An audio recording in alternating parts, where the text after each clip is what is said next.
Hello po, have a nice day. Ayan, mangunguha tayo ngayon ng laman ng kamote. Kasi nung isang araw, kumuha ako ng talbos ng kamote.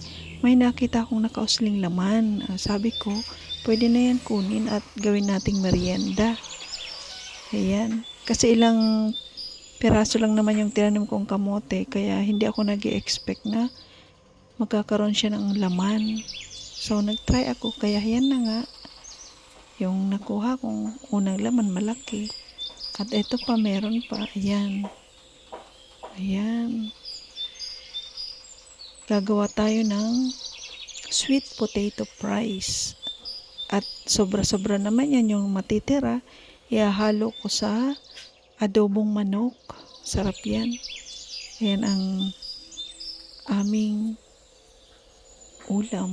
Ayan. Yan o, ang dami. Meron pa niyan kasi yung iba hindi ko naman kinuhanan ng laman. Marami pa siyang laman. Ayan, saktong-sakto. Kasi pag inabot yan ng ulan, sigurado ko mabubulok yung mga laman na yan. Kaya saktong-sakto lang yan ngayon habang mainit pa. Ayan o. Ayan, tapos na tayong manguha. Ayan, at akin na nga siyang gagawing merienda. Gagawa tayo ng sweet potato fries. Ayan, hiniwa-hiwa ko na guys. Para ready na. Ayan, nagpainit na ng mantika at atin ang ipiprito. Ayan, sarap yan. Sweet potato fries, ang ating merienda. Ayan.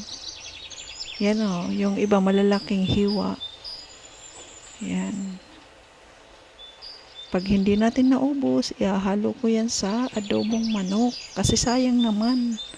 So, masarap yan. Ayan na o, nag-adobo na ako. At nilagay ko na yung natirang potato fries. Piniritong kamote. Ayan. Ayan po. Thank you for watching. Don't forget. Kung nagustuhan nyo ang video, please click like and share. And pakipollow nyo na rin Rowena C. Cañaveral para maraming makapanood. Thank you for watching.